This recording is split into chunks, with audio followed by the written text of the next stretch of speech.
오늘 모신 이분만큼 진짜 실물과 이 여러 가지 지표를 제대로 보시는 분이 또 누가 있을까 하는 의심이 들 정도로 대단한 분을 모셨습니다. 곽수종 박사님 모셨습니다. 어서 오십시오. 안녕하십니까. 네. 근데 제가 여기 나오게 된 이유가 우리 표영호 선생님이 궁금했어요. 왜냐하면 제가 젊었을 시절에 그래도 TV에서 다른 모습으로 보던 분인데 이렇게 얼마나 고생을 하셨을까. 그리고 또 그 얼마나 많은 지식을 가지고 계신가. 저도 한편 좀 배우고 싶고 해서 제가 유튜브에 진짜 출연 잘 안 합니다. 뭐 아시겠지만 좀 뭔가 지식이 그 어느 분야에 꽉 차인 분들, 또 경제적으로 뭔가 좀 많이 부를 이룬 분들, 이런 분들이 참 제가 볼 때는 죄송하지만 좀 얍삽하신 것 같아요. 왜냐면 내가 이만큼 알고 있음에도 불구하고 저 사람이 갖고 있는 이만큼의 지식을 또 듣고 배우려고 하는 자세들이 있거든요. 네. 또 부도 이만큼 이루신 분들이 또 어떤 젊은 사람이든 연세 드신 분이든 부를 이만큼 돈 버는 법에 대한 얘기를 했다. 그러면 또 그거에 대해서 이렇게 공부하시는 분들이 있어요. 네. 그래서 가진 분들이 더 열심히 뭔가를 한다. 근데 우리 곽수종 박사님은 미국에서 어떤 공무원 생활을 하셨습니까? 공무원은 그렇게 미국 가서 할 수 있나요? 저는 외환위기 날 때 예. 저는 외환위기가 날 거를 알고 미국에다가 이제 잡 어플라이를 했어요. IMF 때잖아요. IMF 때죠. 1997년 6월 달에 예. 미국에다가 이제 세 군데다가 제가 가보겠다라고 인터뷰 신청을 했어요. 그 중에 하나가 이제 정부직이었는데 아시다시피 미국 공무원은 영주권이 없으면 안 되잖아요. 예. 근데 영주권을 주겠다 하면서 저를 채용을 하겠다 그러시더라고요. 97년 6월 달에 예. 이제 뭐 성수대교 무너지고 막 이럴 때였죠. 예. 제가 전공이 이제 금융상품이에요. 우리나라 그 당시에 현물 원달러 환율이 한 880원, 890원 그랬었어요. 예. 근데 12월 선물한, 그러니까 6개월 뒤에 거래될 환율이 싱가포르 사이맥스에 들어가 보니까 1,800원인 거예요. 그거를 믿지 않을 수 없는 공부를 한 사람이니까 예. 더군다나 그것도 뭐 한 890원, 880원일 때 910원, 1,000원이 된다 그러면 좀 의심을 해볼 수가 있는데 이거는 택도 아니게 1,800원이 된다라고 하니까 6개월 뒤에 그래서 이제 집사람한테 전화를 했죠. 아무래도 한국에 무슨 병고가 생길 것 같다. 그래서 이제 여름방학 때 대학 교수를 짧게 하고 있을 동안에 미국을 가서 이제 잡 어플라이 3개를 하고 합격을 하고 난 다음에 한국에 돌아와서 그때 서문대학교에 윤세원 총장님이 계셨어요. 학술원 회원이셨는데 이제 신임 교수예요. 예. 2월 달에 임용이 된. 저 총장님 저 1년만 안식년 주십시오 그랬어요.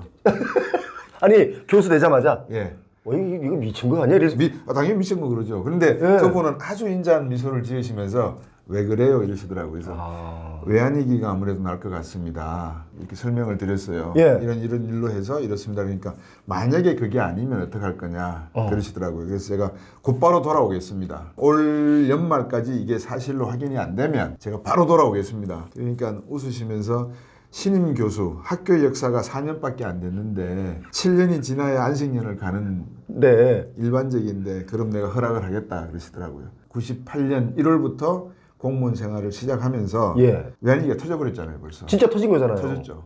그때 진짜 많이 울었는데. 우셨어요? 저 울었어요. 왜요? 저는 그냥 뭣도 모르고 사실 제가 그때 저는 대학생에서 그러셨어요? 이제 사회생활 막 할 때였거든요. 네. 그러니까 이제 방송국에 막 이제 들어왔을 때였어요. 그때가. 그러셨구나. 그런데 뭐가 터져가지고 막 금모기 한다 그러고 막 대통령 담화하고 그러니까 네. 이게 너무 무서운 거예요. 어린 나이에. 그래서 야 이건 너무 무서워. 막 눈물이 막 나고 막 사람들 우는 거예요. 그리고 또 길거리에 우는 사람이 많아가지고 네. 길거리 지나가다가 누가 주저앉아서 울면 같이 막 울고 그랬었어요. 그 정도였구나. 예. 근데 그 말씀을 하시니까 제가 지도하던 그 여학생이 제 연구실에 찾아왔어요.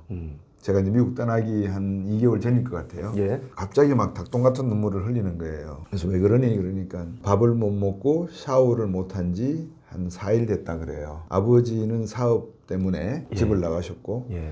어머니는 채권자들을 피해서 이모 집을 다니시고 있고 제가 동생을 다 케어를 하는데 지금 그런 상황입니다. 그러면서 교수님 제가 학업을 계속 못 할 것 같아요. 근데 저는 이제 한 1, 2개월 있으면 떠나야 되고 또 제 제자는 그렇게 닭똥 같은 눈물을 정말 그때 그 심정은 지금 방금 우리 편생님 말씀하시니까 느껴지는 건데 두 번 다시 있어서는 안 될 그런 경제적 비극이었습니다. 아무래도 싱가포르 사이맥스에서 예. 보니까 환율이 지금이 880원에서 890원 사이를 왔다 갔다 하는데 6개월 뒤엔 이게 1,800원, 1,900원 간다는 게 딱 보이니까 이건 정말 무슨 문제가 있다라고. 아니 곽수종 왜 그런 말 하는 분들은 없었습니까? 그러니까 이제 제가 전공이 그쪽 분야라 보니까 예. 보통 이제 선물 시장의 기능이라고 하는 것은 가격 발견의 기능이라고 하는 게 하나 있어요. 예. 그러니까 아직 일어나지 않은 사건들을 다 감안했을 때 예. 과연 미래에는 어떻게 될까? 우리가 흔히 이제 배추 같은 거 밭대기 시장 하잖아요. 예. 대관령 한냉 배추를 갖다가 보통 한 3월 달에 계약을 하면 우리나라가 배추가 4번 재배가 되니까 예. 3월 달에 계약을 해서 한 8월 달, 9월 달에 배추 수확이 가져가는 그게 이제 선도 시장이라 그러거든요. 예. 그 밭대기 배추 시장은 중간에 다른 사람하고 거래를 못 해요. 못해요. 이미 지금 점 찍어놨잖아요. 그렇죠. 이거 다 잘하면 다 져주세요. 근데 언제 그렇게 공부를 하셨어요? 맞아요. 예. 예. 선물 시장은 중간에 거래를 해요. 계약을 했음에도 불구하고. 계약을 했음에도 불구하고. 그래서 이걸 다 읽었다. 그래서 이거는 거짓말이 아니겠구나 예. 하고 이제 믿었죠. 그러니까 이제 우리 집사람 되는 분은 당신이 돈도 없고 백도 없고 어렵게 교수가 됐는데 그걸 왜 버리고 미국을 오느냐. 아, 맞아. 그래서 가족들은 하죠. 그렇죠. 그래서 이제 설득을 했죠. 외환위기가 딱 터지니까 집사람이 당신 박사 할 때까지 고생한 보람이 있다. 사모님이 달러로 벌어서 이제 다 예. 돈을 쓰니까 예. 그런 칭찬을 한번 들은 적이 있었어요. 처음이자 마지막이었습니다. 아니 사실 그 배추 얘기 나왔으니까 이제 네. 이 시장이라는 게 어떻게 움직이는 거냐면 제가 볼 네, 때는 네. 보통 이제 작년에 배추가 많이 비싸게 팔렸어. 그럼 올해 배추만 다 심어요. 그렇죠. 그럼 이게 배추값이 또 떨어지잖아요. 네. 그럼 이제 무값이 뛰어요. 예를 들면 그렇죠. 그 다음에 또 무만 다 심어요. 예. 또 무값이 떨어지잖아요. 예. 그러니까 이런 식으로 반복돼서 이걸 이런 식으로 타는 분들은 네. 사업이 잘 안 되고 늘 뒷북치죠 그런 그 분들은. 반대로 잠깐만 이렇게 돼서 그게 반대로 생각하시는 분들은 제가 아는 분들은 돈을 무지하게 많이 번 분도 있어요. 오히려 농사 져가지고. 경제학 원론에 그 이론이 있어요. 거미집 가격이라고. 예. 거미집이 이렇게 막 엮이잖아요. 예. 올랐다가 내렸다가 올랐다가 내렸다가 올랐다가 예. 내렸다가. 그러니까 요 이론이 방금 말씀하신 그 이론이에요. 거미집이 이론이에요. 이게? 예, 그 거미집 이론이라고 예. 가격이 그렇게 움직인다는 거예요. 왔다 갔다 올랐다 내렸다 올랐다 내렸다. 농산물이 특히 더 그래요. 자, 그러면 예. 880원에서 890원 할 때 환율이 싱가포르의 사이맥스를 딱 보니까 이게 1800, 1900원까지 간다. 이런 걸 딱 봤을 때 예. IMF가 올 것이다 아니면 해서 난 미국으로 간다. 이제 그렇게 예. 결정하셨어요. 지금 상황은 어떻습니까? 우리나라. 이제 그 말씀을 드릴 건데 예. 그 당시에 이제 나중에 제가 확인한 바로는 우리나라에 제가 나중에 2006년도에 피터슨 II라고 많이 들어보셨는 브루킹스 연구소 바로 2차선 도로거든요. 예. 미국의 워싱턴 DC에 피터슨 II라고 있어요. 예. 피터슨 국제경제연구소. 거기 제가 이제 비지팅으로 갔었는데 개건연구원으로 이제 잠깐 갔었는데 거기서 아주 재밌는 분들, 훌륭한 분들을 많이 만났어요. 누구를 예. 만났냐면 워싱턴 컨센서스라는 말 들어보셨죠? 예. 그 말을 처음 하신 존 윌리엄스라는 분도 거기 계셨고 예. 그 다음에 한 분이 재밌는 분이 테드 트루만이라는 분이세요. 테드 트루만이라는 분이 누구냐면 미 연준에 계셨어요. 미 연준 의장의 후보로 지명이 되면 늘 3배수로 올라가던 분이에요. 성격은 성품은 매우 세리인 같습니다. 그러니까 돈을 이렇게 세는 분이 돈을 세는 듯이? 돈 세는 분. 아주 그 스크루치 영감이 생각나는. 예. 쪼잔한 영감, 스크루지 영감. 예. 돈 이렇게 막 탁하면서 예, 세는 이렇게 세는 장면인데 그 정도로 꼼꼼하신. 근데 저한테는 잘해주셨어요. 예. 그래서 이제 저한테 그러시더라고요. 하루는 점심을 먹으면서 야 수종아 너 내가 1997년 이전에 1년 전에 한국은행 가 있었던 거 모르지? 이러더라고요. 그래서 진짜? 무슨 말이에요? 그러니까 너그 나라가 외환위기 날 줄 우리는 알고 있었어. 그래서 1년 전에 가 있었어. 내가 어떻게 되는가 보고 있었거든. 그러는 거예요. 저는 그건 이제 이야, 무서운 얘기를 하시네. 풍문으로 들었어. 그 노래 전 풍문으로만 그랬었다라는 걸 얘기 들었는데 예. 확인된 거잖아요. 그분을 직접 만나서. 직접 만나서. 그래서 왜 그랬냐라고 물으니까 이제 간단하게 말씀드리면 이런 거예요. 만약에 우리 편생님이 미국에 있는 저한테 맛있는 거 떡 좀 사 먹으세요. 내가 크리스마스도 되고 있으니까 천불 보낼게요. 천불 보내시잖아요. 예. 표영으로부터 곽수정에게 천불이 들어왔다라고 하는 송금 그다음에 수신 이 자료가 거기 정보국에 남겠죠. 그게 뉴욕에 있어요. 뉴욕 연준에 있어요. 예. 그 양반 말에 의하면 그런 정보를 한국 경제와 관련해서 다 들고 있었다는 거예요. 그래서 예. 결정적인 게 뭐냐? 한국 경제가 6개월, 3개월 계속 경상수지 적자가 나네. 이게 버틸 수 있을까? 외환 보유고가 지금 300억 달러 정도로 내려오네. 그럼 돈도 없네. 그럼 이거 어떡하지? 라고 해서 야 잘못하면 한국 바닥 나겠다. 그래서 이제 한국을 1년 전에 들어오셔가지고 이제 이렇게 점검을 하고. 점검하고 계셨다. 그래서 그때는 그렇게 우리가 알지 못하는, 일반인들이 알지 못하는 그런 물밑 그 현상들이 있었는데 네. 지금은 어떠냐 이거예요. 지금 사실 여러 가지로 경제 지표가 안 좋다. 네. 이런 얘기들을 많이 하거든요. 그래서 이제 한국은행 친구들한테 물어봤어요. 지금 뭐 미국에서 온 사람 있냐? 없대요.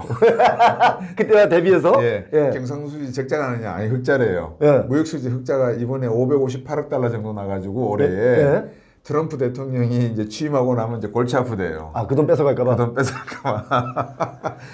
그 정도로 뭐 아직까지 그렇게 힘들진 않다. IMF 때처럼. 근데 이제 그때는 외상이었고 지금은 이제 내상을 좀 입은 것 같아요. 어떤 내상이요? 제가 자주 언급을 하는데 김영삼, 김대중, 노무현, 이명박, 박근혜, 문재인, 윤석열 예. 이 7년 곱하기 5. 한 사람은 덜 끝났지만 예. 30년 넘었죠. 35년 동안 씨앗 뿌린 게 없어요. 뭐 먹고 살지. 뭔가 뿌려놓은 게 없다. 예, 83년대는 반도체를 뿌렸으니까 예. 지금 반도체 갖고 먹고 살잖아요. 먹고 사는데. 그리고 81년도 포니 자동차 만들어가지고 예. 수출하기 스텔라라고 아시는지 예. 모르겠어요. 그런 차들 만들어서 팔았으니까 먹고 살았고. 먹고 사는데 지금은 AI 그러면 AI는 뭐가 필요하죠? 데이터 센터 지으려고 그러면 지역 주민들 반대하잖아요. 반대하죠. 데이터 센터 움직이려고 그러면 24시간 전기 필요하잖아요. 예, 발전소 지어야죠. 그죠. 데이터 센터를 지으려고 그러면 전기가 필요한 건데 예. 그 충분 조건을 만족한지 안 한지를 계산해 본지를 아는 것 같아요. 그러니까 주민들이 데이터 센터 짓는다 그러면 우리 전력이 어떻고 저떻고 이 주변에 뭐 자기장이 어떻고 막 이런 말씀들을 하시는 것 같아요. 그래서 이제 그런 거 설득하는 능력도 부족하고 그 다음에 AI만 있으면 안 되거든요. AI 여기 있고 데이터 센터 있으면 가운데 B잖아요. 예. 빈 거를 뭐로 채우냐 그러면 미국 같은 데서는 M7으로 채워요. 그러니까 아마존, 애플, 알파벳, 엔비디아, 테슬라, 메타 이런 것들로 채워가지고 얘들이 M7이 계속해서 작동시키는 데이터를 AI가 빨아당겨서 아 우리 표영호 씨는 다크 블루 색깔을 좋아하고 찢어진 청바지를 좋아하는 사람이구나. 허리 사이즈는 얼마고 가격이 얼마대를 많이 사는 거야. 이 정보가 확 올라가 버리거든요. 예. 근데 우리나라 아직까지 그거 안 되는 거예요. 없어요? 없어요. 그래서 이제 그런 의미에서 예. 우리가 방금 말씀드린 7번의 대통령 임기를 지나면서 한국 산업이 발전할 수 있는 토대를 형성하지 못했다. 아. 이 형성하지 못한 토대를 예. 어디로 붙어서 빌붙어서 살아왔느냐? 예. 부동산. 야, 그래서 부동산의 거품을 계속 안고 왔구나. 그렇죠. 저는 그렇게 보는 거죠. 잠깐만, 우리 저 곽수홍 박사님께서 저한테 오늘 아주 큰 깨달음을 하나 또 던져주셨습니다.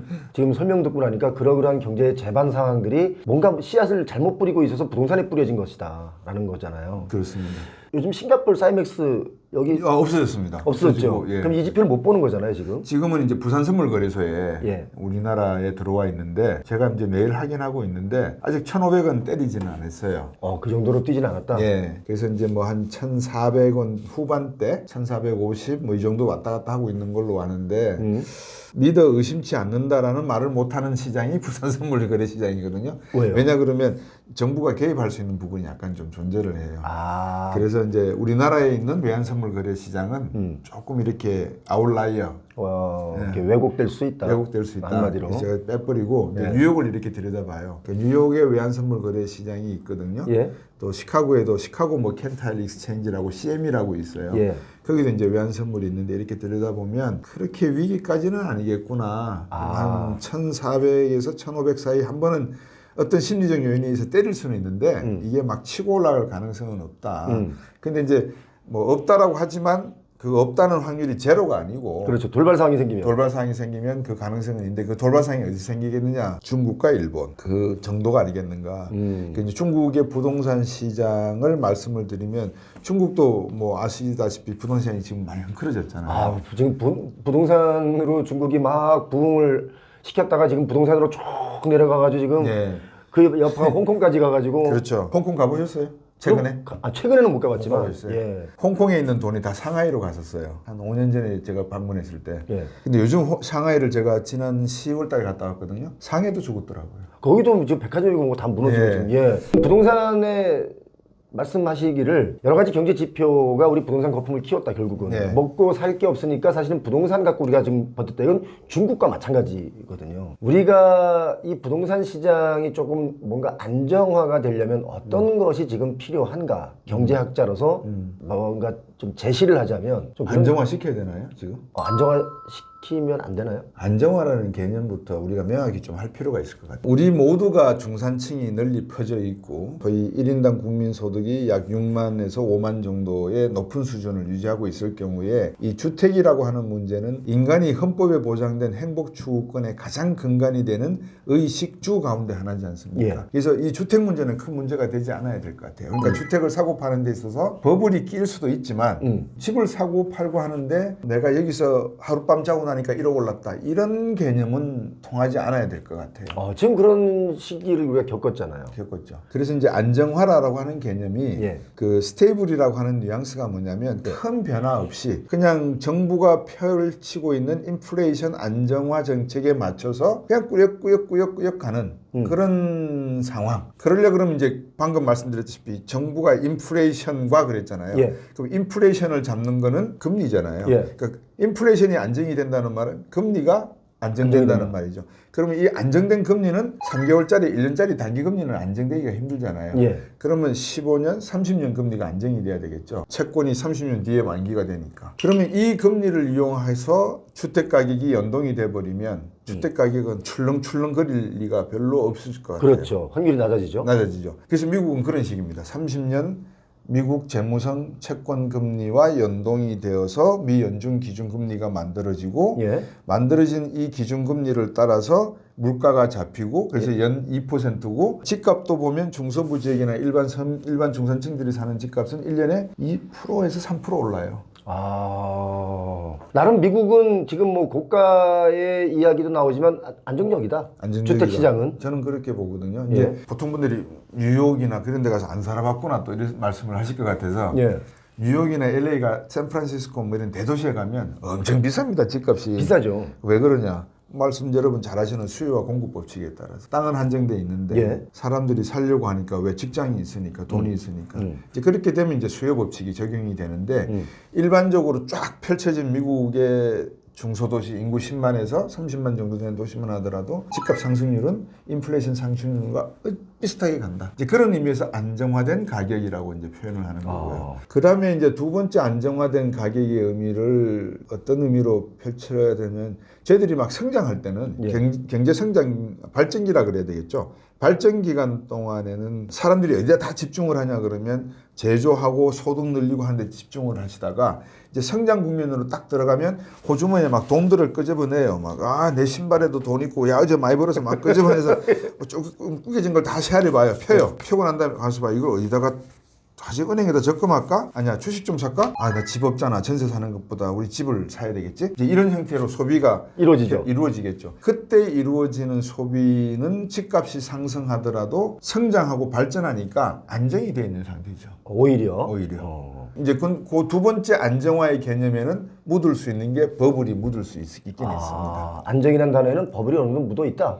그거는 이제 경기 사이클을 타기 때문에. 예. 그런데 중국 같은 경우에 예. 지금 어느 정도냐면 우리가 최근에 미국 서프라임 겪어봤잖아요. 예. 서프라임 무기지. 그때 우리 주택 가계 부분이 얼마나 손실 난지 혹시 아시고 계시나요? 아니요. 3조 달러 잃어버렸어요. 그러니까 미국은 제가 막 자영업 하잖아요. 예. 떡볶이집 하면서 제 집을 담보로 대출을 받았어요. 근데 제 떡볶이집이 망했어요. 예. 그러면 망한 거 제가 빚을 갚고 제 집에 예를 들어서 5만 불이 빚이 지금 대출받은 게 있다. 그러면 집 팔아서 5만 불을 갚잖아요. 예. 끝. 근데 집값이 지금 10,000불이다. 근데 5만 불을 갚아야 되는데 집을 담보로 했는데 4만 불까지 비잖아요. 미국은 그래도 끝. 4만 불 더 갚을 필요가 없어요. 미국은 그러니까 내가 그 빚을 다 갚는 것을 하지 않아도 된다. 이미 다 파산했으면. 그러면 이제 그 집이 누구한테 가겠어요? 금융사로 가겠죠. 은행으로 가죠. 예. 그 은행도 약 4조 달러의 빚을 얻었어요. 그 바람에.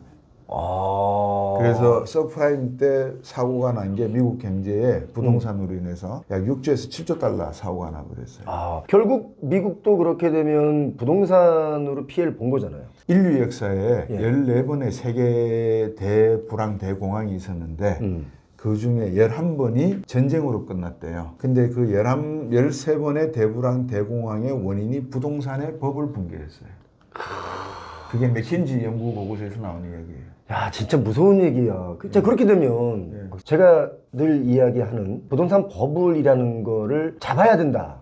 좀 꺼뜨려야 된다. 좀 더 내려와야 된다. 라는 제 이야기가 거시적인 경제적인 측면에서는 붕괴를 막는 일이잖아요. 저는 버블도 좋은 버블이 있고 나쁜 버블이 있어요. 그러니까 경제가 좋으면 주식도 그렇잖아요. 우리가 주식을 사는 이유는 미래 기업 수익 가치가 올라갈 거를 예상해서 내가 산 주식 가격이 올라가겠거니 해서 투자를 하는 거잖아요. 그렇죠. 미래 가치 보고 가는 거죠. 부동산도 마찬가지죠. 경제가 계속 좋고 성장할 것이다라고 판단이 되면 내가 투자처를 찾는데 그 투자 자산 포트폴리오 중에서 부동산도 한 개를 차지하는 부분이 있지 않겠습니까? 그거 살 수 있죠. 사서 계속해서 가져가면 가격이 오르고 하는 것이 자산 노릇의 역할이니까 가능하죠. 근데 이제 문제는 뭐냐면 경기가 침체하기 시작하면 사람들이 어느 것부터 손을 댈까라고 하면 주식 제일 먼저 팔겠죠. 애들 교육비 줄이겠죠. 예? 다 줄여나가요. 예. 그러면 부동산을 줄이면 얼마만큼 비중을 차지하기 때문에 내가 가지고 있는 빚에서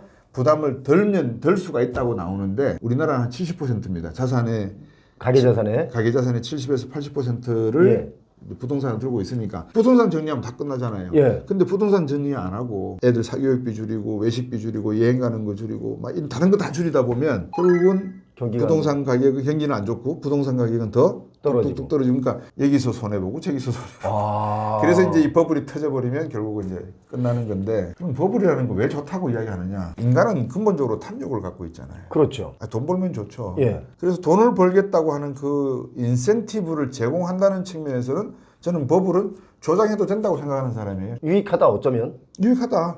예. 단지 양심껏 해야죠.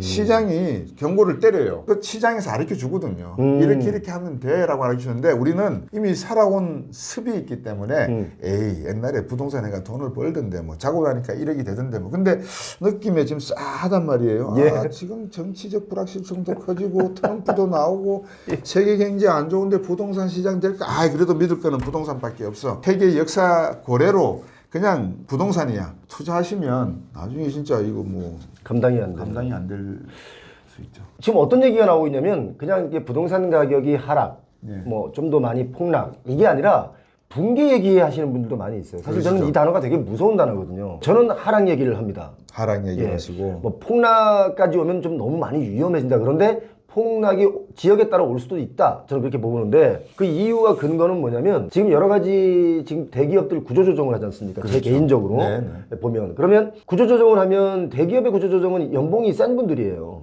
이 연봉 센 분들이 아파트를 살려고 했다가 안 사요. 지금 살고 있는 집을 팔고 더 좋은 집으로 가려다가 포기했어요. 왜? 이제 구조조정 오래 당하니까. 그러니까 뭔가 주택시장에 이 거품을 일어난 거를 내가 그 거품을 안고 사줄 만한 유효 수요 세력이 지금 급격하게 줄어든다. 구조조정을 심하게 한다. 이거예요. 또 어떤 게 있냐면 그다음에 대출도 약간 조이잖아요. 그러면 중저가 아파트들이 거래가 된단 말이죠. 이 거래가 되면 결국 이 중저가 아파트를 보유하고 있다 팔았던 분들은 좀 더 위쪽의 가격. 또 여기도 마찬가지로 좀 더 위쪽의 가격 하다 보면 결국 저 끝에 가서 마지막 뭐 하이엔드 비싼 것들이 더 막 치고 올라가는. 이제 요 단계의 이 순환 방법이 어디선가 끊겼다. 이제 25년 되면 끊긴다. 브라보. 왜요? 네. 아니 그 말씀이 정확하게 맞는 말씀이세요. 근데 제가 지금 하는 말이요? 예. 저는 동의합니다. 뭐 번데기 없어서 주름 아니, 날린다고 제가 막 떠들었는데 나비가 예. 막 꽃을 날아다니는 꽃밭을 그러니까 버리떡 보니까 정말 옛날에 나하고 쭈글쭈글하게 주름지고 있던 놈인데 정말 내보다 더 예쁜 거예요. 덩치도 더 크고 너 왜 그렇게 예쁘냐? 그러니까 뭐라 그럴게요. 나는 번데기 시절에 절박함이 있었거든. 대한민국이 지금 절박함이 없어요. 와. 저는 그렇기 때문에 이제 뭔가 유효 수요, 그러니까 돈으로 내가 베팅할 수 있는 수요가 줄어들면 결국 부동산 가격은 이게 하락이 올 수밖에 없고 지금 그런 시장이 됐고 이미 대출 조금 조인다고 해서 거래 절벽이 나왔지 않습니까? 대출 조금 조여서 거래 절벽이 나온 것은 뭐냐면 대출이 없으면 집을 못 사는 거예요. 그러니까 지금까지 모든 게 대출이 뭡니까? 빚이지 않습니까? 이 빚을 이용해서 가격에 이 거품을 띄워서 이만큼 올려놓은 거란 말이에요. 근데 빚이 좀 더 막 힘들어지면 이게 푹 꺼지는, 거품 꺼지는 거는 왜 버블 풍선 이렇게 불어봐서 알지만 이게 톡 터트리면 그냥 아무것도 없잖아요. 그리고 예전에 부동산 가격의 사이클은 그건 예전 얘기다. 지금은 인구가 줄어도 그냥 주는 게 아니고 급격하게 줄거든요. 부동산이라고 그러면 살아남느냐? 이건 아니다 라는 게 제 개인적인 시각이고 이럴 때 제가 드리는 말씀은 조심해야 된다는 말을 드린다. 해주신 말씀을 제가 또 제 나름대로 해석을 하면 이제 그런 생각이 드는 거죠. 부동산에 투자해서 돈을 벌겠다고 하는 그 탐욕이라는 것을 자본주의 체제하에서 잘못된 거라고는 절대 말할 수 없다. 그렇죠. 말해서도 안 된다라는 점이고, 단지 그 결과에 대해서만큼의 책임은 투자해서 성공하든 실패하든 투자한 사람이 져야 되지, 그거를 정부를 손가락질하고 시장을 손가락질해서는 안 된다는 거예요. 우리 무조건 다 나라가 책임지라 그러잖아요. 근데 나라가 어떤 정책을 하고 있는지, 아까 늘 우리 표 선생님이 지금 말씀하시는 게 공부하셔라, 연구하셔라, 배우셔라 이 말씀이신데, 예. 너무나 좋은 말씀이, 그런 거 공부하지 않고서 남 따라가다가 이렇게 투자해가지고 사기당하고 한 분들도 많이 계시고. 맞아요. 근데 이제 정부가 그거를 이제 한 3가지만 말씀을 제 나름대로, 방금 말씀 주신 그 상중하 계층 간의 이 주택 이동, 그러니까는 이제 중산층이 살던 분들은 늘 우리 마음에는 에임 하이라고 하는 인간의 본능적 욕구가 있으니까, 예. 집을 넓히고 좋은 동네로 더 비싼 집으로 가야지. 근데 내가 돈이 충분치 않으니까 은행을 땡겨서 여기다 빚을 좀 얹더라도 내가 근로소득이 줄지 않는 한 이 정도는 감당할 수 있으니까 할 수 있고, 두 번째, 내 근로소득이 조금 불안정한다 하더라도 집값은 언젠간 오를 거기 때문에 전세를 주면은, 월세를 주면은 그 빚은 내가 탕감할 수 있으니까 충분히 가능하겠지. 세 번째,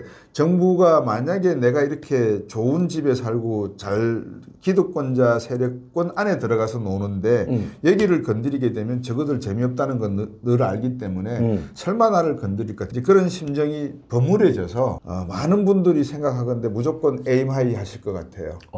저 높은 곳을 향해서. 그래서 그렇죠. 제가 아는 분들도 전국적으로 주택보급률 제가 111.7%인가 어렴풋이 알고 있거든요. 예. 근데 서울의 자가보급률이 47% 정도로 알고 있어요. 그러면 예. 그 말은 이제 한 사람이 2채씩 들고 있다는 거 아니겠습니까? 그렇죠. 근데 그건 평균이니까 예. 일반적으로 돈 있는 사람들은 3채, 4채 가지고 있는 걸로 예. 느껴져요. 그럼 이건 뭐와 같으냐? 몽골 혹시 가보신 적 있으십니까? 울란바토르. 울란바토르는 제가 못 못 가봤습니다. 가보십니까? 아파트를 우리 강남 스타일로 많이 지었어요. 예. 거기 이자율이 얼마냐면 25%, 26%입니다. 몽골에. 이자가요. 이자율이. 은행에서 빌리는 이자율이. 저축하면. 저축하면 한 10% 정도 되는 걸로 알고 있어요. 15%. 아, 돈을 빌려서 쓸 수 있을까요? 하여튼 뭐 그 사람들 세계니까. 대수롭지 않겠죠? 네, 대수롭지 않게. 대학 졸업생 월급이 우리나라 돈으로 월 한 50에서 60만 원 정도. 예. 하여튼 그런데 우리나라 돈으로 7억, 8억짜리 아파트가 계속해서 지어져요. 몽골은 10월 달 되면 공사 못 합니다. 땅이 얼어가지고. 하여튼 그래서 4월부터 6개월 사이에 한 3년에 걸쳐서 아파트를 올리는데, 그 비싼 아파트가 어떻게 팔릴까요? 그게 낙찰계예요. 낙찰계? 예. 표 선생님이 아파트를 지으셨잖아요. 우리 옛날에 그 엄마들 개돈 탄다 할 때 낙찰계 말씀하시는 거예요? 예, 그럼 어. 집을 지으셨잖아요. 예. 그럼 우리 PD 선생님하고 제가 가서 집을 사줘요. 그럼 집값이 오르죠. 그럼 예. 우리는 이자 부담이 좀 있더라도 집값이 계속 오르니까 우리는 또 잘 사는 동네 지금 있잖아요. 우리는 하나가 되었잖아요. 그럼 계속 올라가요. 그러다가 이제 또 우리 PD 선생님이 어이 표형 나도 아파트 하나 시행 시공할래. 그래 해. 그럼 나 한 2개 사줘. 알았어. 서로 이렇게 분파이를 해요. 자기네끼리 개하듯이 한다는 거예요? 그럼 결국 그들끼리 부를 이루다가 반대로 그들끼리 무너질 수 있잖아요. 무너졌죠. 그래서 지금 모라토리움이잖아요. 울란바토르. 그래서 우리나라의 파락군이고 강남이고 서초구 송파구 여기에 사는 분들은 자기 나름대로의 세상을 구축해놓고 사는 분들이에요. 맞아요. 예를 들면 전화하시면 해피 아빠 잘 있어요 이러잖아요. 예, 맞아요. 강아지 이름 부르고. 예. 그런 세계가 구축이 돼버렸잖아요. 그렇죠. 그러니까 일반 종인들이 봐서는 이게 하나의 로망인 거예요.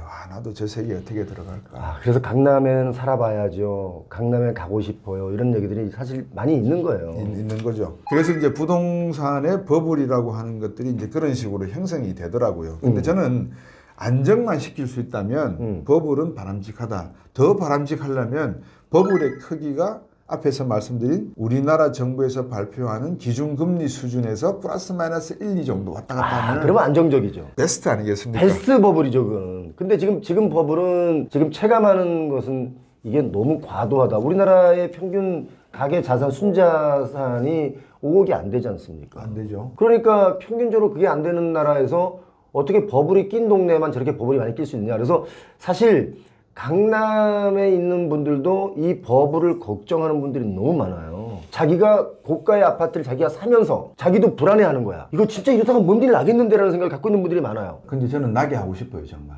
어? 예. 정말로 나게 하고 싶어요. 왜냐하면 예. 압구정동 저 재건축하면 70억 뭐 100억 한다면서요. 100억 하는데 거기 갖고 있고 또 거기를 지금 사는 분들은 무슨 생각이냐면 이게 500억 간다고 생각을 하시는 분들이에요. 그렇겠죠. 미국 잘 아시다시피 뉴욕에 4천억짜리 건물이 150억에 팔렸어요. 네. 그 정도로 무너질 수 있는 거죠. 물론 거기는 뭐 토지와 건물이 다른 주인이 다르다 뭐 이제 이런 것도 있겠지만 아무튼 그런데 지금 그렇다고 강남이라고 뭐 이게 뭐 펀더멘털이 튼튼하겠습니까? 그렇죠. 아까 말씀드렸다시피 중산층에서 소득을 벌어서 올라와서 그 사람들이 생각하는 그 버블을 메워줄 사람들이 없는 거예요. 이제. 없죠. 없으니까 이제 자기들끼리 또 놀아야 되는데 예. 이 친구들도 자금 여력이 없어요. 그러니까 이게 이제 이게 울란바토르하고 똑같지 않을까? 그렇죠. 지금 그 말씀인 그 거죠. 말씀인 거죠. 박수현 박사님과 꼭 나누고 싶었던 얘기 이거 한번 여쭤볼게요. 지금 일본이 잃어버린 30년, 중국이 부동산 버블, 일본도 버블 다 터졌어요. 지금 중국은 거의 부동산이 망해 가고 있고 일본은 망했다가 조금씩 올라왔고요. 한국은 아직까지 버블이나 부동산 그 열풍이 지금도 있어요. 이 현상을 경제학자로서는 어떻게 보시는지. 중국부터 말씀드릴게요. 월스트저널에서 추정한 건데 중국의 부동산 헌다와 베이게위엔이나 이런 부동산 개발업자들이 날려먹은 돈이 예. 약 11조 달러로 추정이 돼요. 금융위기 때보다 더 많은 돈이라는 더 얘기죠. 많은 돈이죠. 제가 늘 강조해드리지만 중국의 경제 위기는 쉽사리 회복되기가 힘들다. 지금도 중국이 투자 협정을 체결하지 않으면, 즉 미국 돈으로 해결하지 않으면 해결 방법이 없어요. 왜 제가 투자 협정 이야기를 하냐면 기술과 기술이 이제 부딪히잖아요. 말은 부동산인데 같은 부동산인데 네. 돈이 들어온다라고 하는 것은 자금이 들어온다라고 하는 것은 부동산보다 더 돈이 빠르게 회전되는 뭔가가 있다는 의미거든요. 그게 뭐냐면 과학과 기술이에요. 과학과 기술 싸움을 미국과 중국이 본격적으로 하기 시작했다는 의미이기 때문에 미국으로서는 내가 지분을 확실히 확보하지 않고 있으면 투자를 왜 합니까? 내가.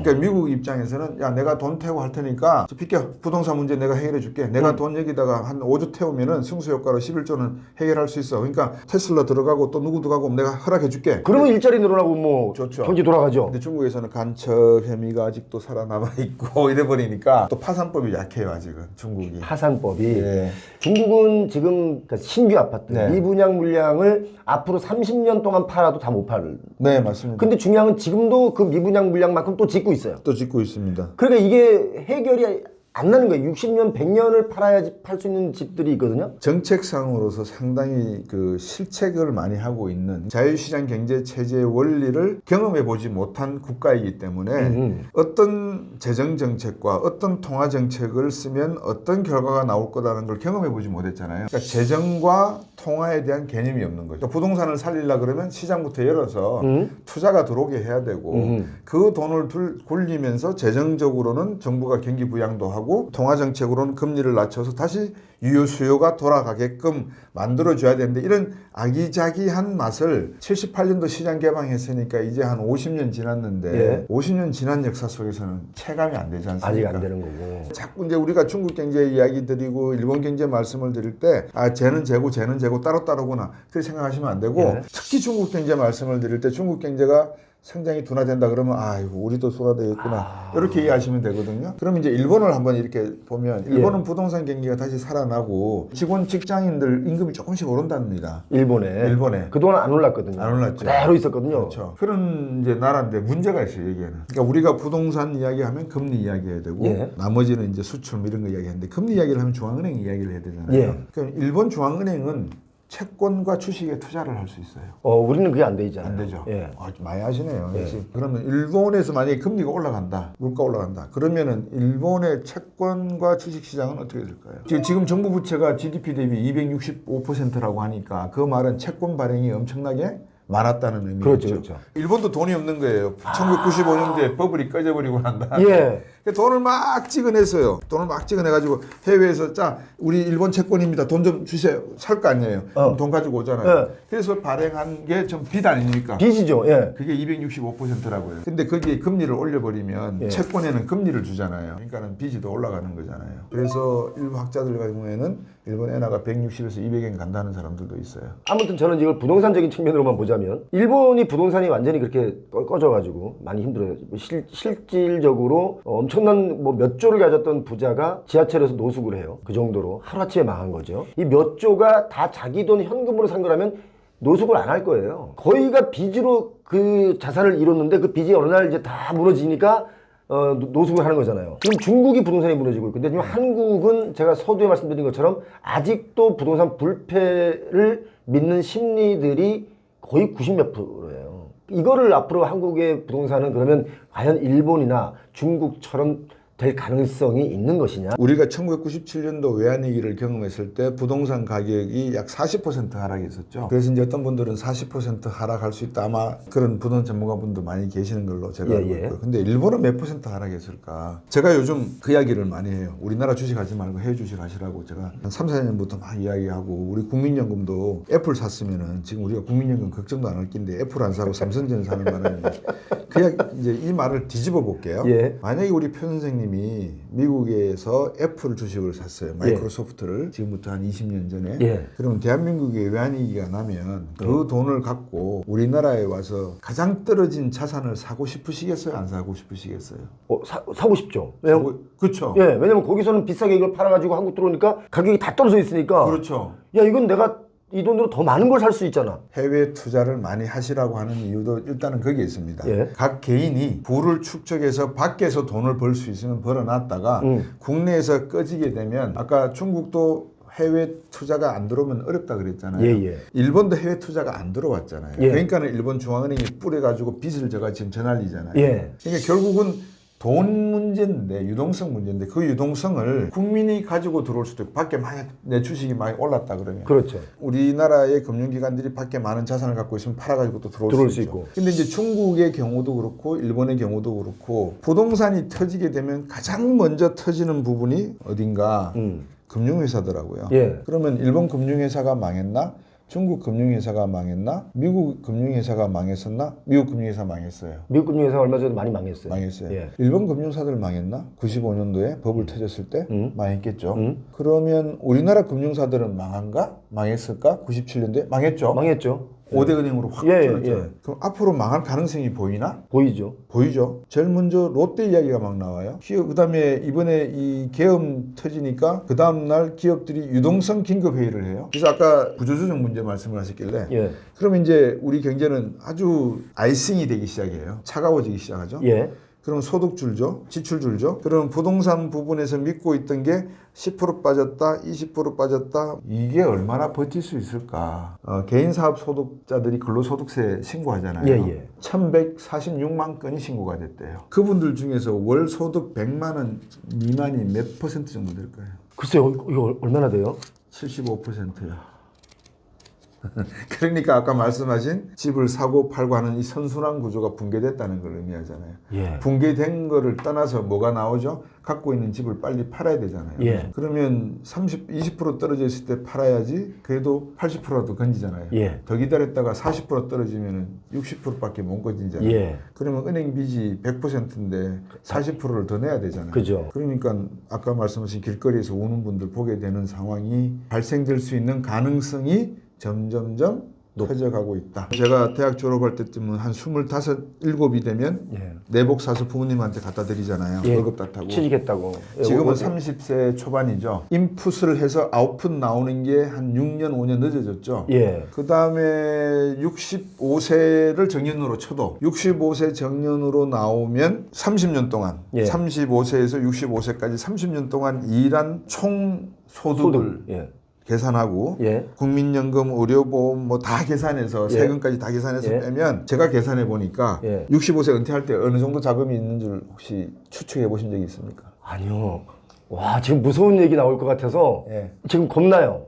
솔직히 말씀드리면. 맞벌이 부부가 아닌 상태에서는 예, 예. 결혼 생활을 하시고 자녀 2분을 갖고 계신 분 중에서 맞벌이가 아닌, 그러니까 홀벌이죠. 현금 1억 원에 집 하나 들고 나옵니다. 그 집도 어디 집이냐에 따라 다르잖아 또. 다르죠. 다른데 이제 그냥 평균적으로. 일반적으로 평균적으로 집. 그러니까 서울 수도권은 약 7억 원, 지방은 뭐 한 4억 원 정도. 자녀 2분이라 그랬잖아요. 예, 예. 결혼했을까요, 안 했을까요? 아직 안 했겠죠. 그렇죠. 30세 직장 가지고 34, 5세에 결혼하니까 65세 때 은퇴를 하시면 아직 자녀분들은 결혼 안 했죠. 결혼 안 하고. 그럼 그 집은 누구 거예요? 지금은 부모 거지만. 그렇죠. 나중에- 자기가 쓸 수가 없죠. 예. 자기는 얼마 들고 있다고? 1억. 1억. 근데 앞으로 살아야 될 날은 30년 넘죠. 예. 그럼 어떻게 살죠? 그러니까 이런 식이 돼버리니까 이제 정부에서 주택을 담보로 해서 연금을 받으시라는 프로그램도 만들어서 3억 집을 맡기면 월 200만 원씩 드리겠다 이런 이야기들을 하시는데 예. 자녀들은 대책이 없잖아요. 그렇죠. 그렇게 되면 또 자녀들은 이 비싸진 집을 또 어떻게 사요? 취직도 안 되고. 부모님이 서포트 안 해주면 집을 못 사잖아요. 그죠? 예. 그래서 이제 이게 총체적인 대한민국 경제의 실체인 것 같아요. 우리가 가지고 있는 어떤 문제점에 대한 우리 스스로의 고백도 한 번은 필요할 것 같아요. 우리가 과연 무엇을 향해서 살아가는 것인가.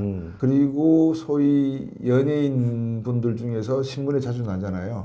강남에 150 주고 빌딩을 샀는데 대박 600억 막 이런 이야기 나오잖아요. 이런 기사 쓰는 기자분들이 있으면 진짜 제가 여기 와가지고 빠따 한 50대 때려버리고 싶어요.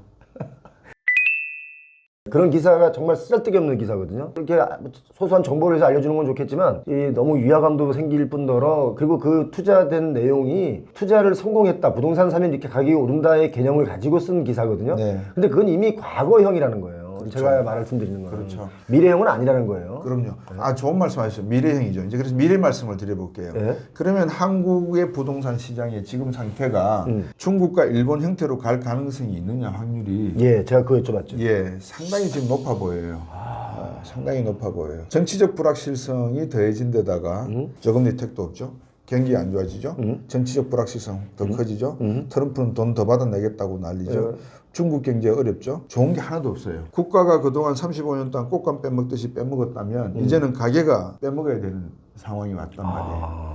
그러면 가게가 빼먹으려고 보니까 내 부채가 2,700조야? 기업 부채가 2,600조야? 정부 부채가 1,500조야? 세상에나 국가 부채가 7,000조네? 가만있어 봐. 7,000조면은 아유 내 부채만 해도 복잡하니까 기업 부채, 국가 부채 너희들이 알아서 해 라고 하면 좋은데 세금을 낸다는 의미는 국가 부채, 기업 부채도 내가 갚아준다는 의미 아닌가요? 당연하죠. 세금으로 하니까. 지금 대한민국 부동산은 다시 가격이 오를 가능성보다는 앞으로 일본과 중국처럼 될 가능성이 매우 높아졌다.